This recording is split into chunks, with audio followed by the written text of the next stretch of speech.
Winters आ जाएं और गाजर को हलवा ना बनाएं, भाई ऐसे कैसे हो सकता है। तो बस यही बात सोच के मैं भी फटाफट आ गई किचन में और सारी तैयारी गाजर के हलवे की शुरू कर दी। तो मुझे एक चीज़, मेरे दिमाग में एक किस्सा दौड़ रहा था। जब हम छोटे छोटे हुआ करते थे ना, तो हम अपनी मम्मी को बहुत फोर्स करते थे कि मम्मी गाजर का हलवा बनाओ, गाजर का हलवा बनाओ। इनफैक्ट मेरे फादर भी मम्मी को बहुत फोर्स करते थे गाजर के हलवे के लिए। तो बचपन में ये होता था ना, हमेशा न्यू ईयर के दिन हमारे यहाँ गाजर का हलवा बनता था। तो उस वक्त ना अंगीठी होती थी, मतलब गैस भी था, लेकिन मेरी मम्मी ना विंटर्स में हमेशा शाम को इवनिंग में अंगीठी लगा लिया करती थी। उस पर खाना वाना बनाते थे और फिर अपना हाथ वगैरह भी उसमें बैठ जाते थे आराम से हम लोग।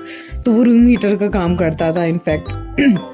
तो फिर उसके बाद मम्मी ने सारे गाजर के हलवे की तैयारी शुरू कर दी। खाना वाना बनाने के बाद मेरी मम्मी ने वो गाजर के हलवा की जो सारी तैयारी थी, उस पर मेरी मम्मी ने गाजर चढ़ा के उसी पे अंगीठी पे रख दिया। और मेरे मम्मी पापा दोनों की आंखें लग गई और हम लोग बड़े एक्साइटेड कि भाई कब बनेगा कब बनेगा कब बनेगा। हम लोग वेट करते करते सो भी गई। और बराबर हमारी चारों बहनों की नज़र ना घड़ी पे ही थी कि कब हलवा बने, कब हम लोग खाएं, कब हलवा बने। अब वो उसको तो पकने में टाइम लगता है, पहले दूध पकता है। और मेरी मम्मी कम से कम 3-4 केजीज का गाजर का हलवा बना रही थी, क्योंकि उसको ना स्टोर करके भी रख दिया जाता है, तो आराम से उसको थोड़ा थोड़ा निकाल के खाते रहो। और उस वक्त तो हम भी इतने बड़े नहीं थे कि अपनी मम्मी की हेल्प कर सके। और तो वही मेरी मम्मी ने अंगीठी पे वो हलवा रख दिया और मेरे मम्मी पापा दोनों की आंख लग गई। और जब हम सुबह उठे तो वो हलवा पूरा जल चुका था, पूरा जल चुका था। और हमारा दिल इतना टूट गया कि अरे यार।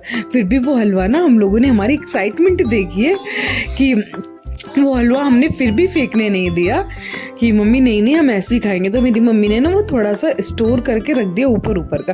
फिर भी इसमें जो जलने की स्मेल थी ना वो आ रही थी। तो हम आते थे घूम घूम के और उसको थोड़ा थोड़ा खाते थे हम लोग। लेकिन वही मतलब इतना प्यार हो जाता है गाजर के हलवे से। और अब ये सोचती हूँ मैं कि यार कितने जल्दी बड़े हो गए हम लोग, कितनी जल्दी। पहले ये सब जिम्मेदारी हमारी मम्मियाँ की हुआ करती थी और अब हम हलवा बनाते हैं और मम्मियों को टेस्ट कराते हैं हम लोग। तो ये छोटी सी मेरी याद थी जो मैंने आप लोगों के साथ शेयर किया। अच्छा बताना अगर गाजर के हलवे के साथ आपकी कोई स्टोरी है तो वो मेरे साथ शेयर करिएगा प्लीज़ ज़रूर। और चलो मैंने स्टोरी तो आपके साथ शेयर कर ली, इसी स्टोरी में मेरा हलवा भी बनकर हो गया रेडी। और ये वाकई बहुत ज़्यादा टेस्टी बना था और इसको भी हमने 2 दिन तक खाया था, बिकॉज हमने स्टोर करके इसको रख दिया था। और इसकी स्मेल, उसका टेस्ट वाकई एकदम लाजवाब आ रहा था। और मेरी मम्मी को भी मेरा बना हुआ हलवा काफ़ी पसंद आया। तो guys thank you for watching.